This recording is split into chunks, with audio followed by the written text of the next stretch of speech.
Are you ready for what might just be the longest, most bruising, and most expensive primary race in GOP history?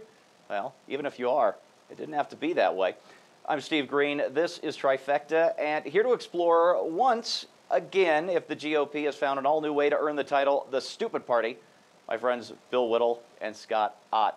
Gents, this came to my attention over the weekend. Ed Gillespie, longtime Republican strategist, he was on Meet the Press, and he had a little something to say about the GOP's new nominating process, and, well, here's the clip. One thing about it, though, this process is different for Republicans this time, in that we're going to have proportional delegate allocation throughout a lot of our process, which we haven't had.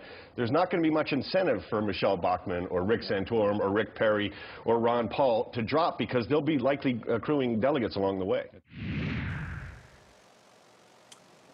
Getting delegates along the way instead of winner take all. So, Bill, if you're Rick Santorum and you get 3% of the vote, you're going to take 3% of the delegates. So, what's wrong with letting everyone getting their voices heard like that?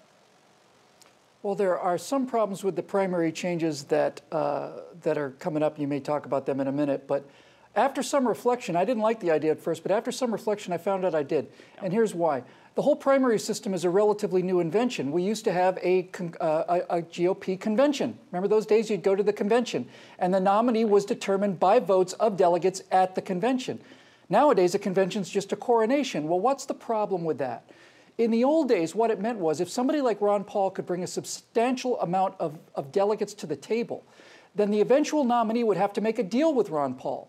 And that deal would usually include something like including some of the things that Ron Paul wanted in the delegates' platform, in the GOP plank. And so with this kind of a system, we may end up going back to the kind of thing we had before primaries, where every one of the candidates gets to have influence on the nominee, and all of the people that supported them have their voices heard.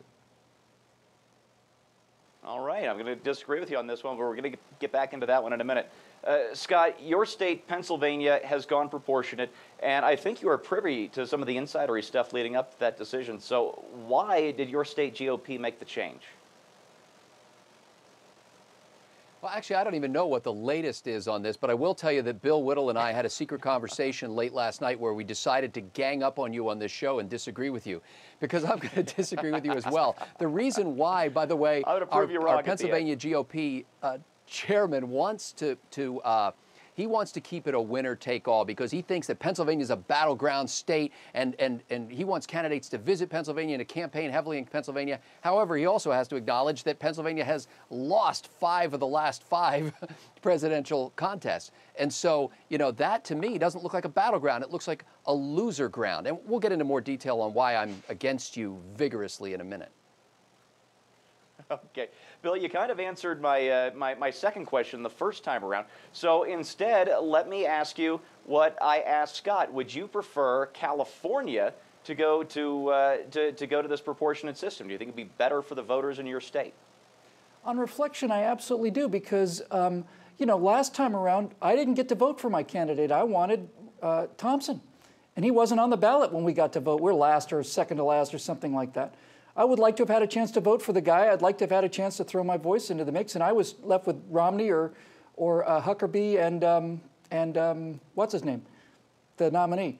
I think so. Now, the one thing I do absolutely despise, and I think is catastrophic, is this idea of an open primary that allows Democrats who don't have anybody contending to come into Republican primaries and determine who our nominee is going to be. That should be just against the law. It's the stupidest thing I have ever heard in my life.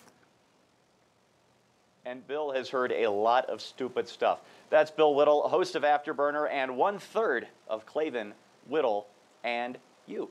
All right, Scott, how about it? Winner take all might not produce perfect results, but I think it at least produces results quickly. And isn't speed the important thing when you're going up against a well-funded incumbent? No, and here's why.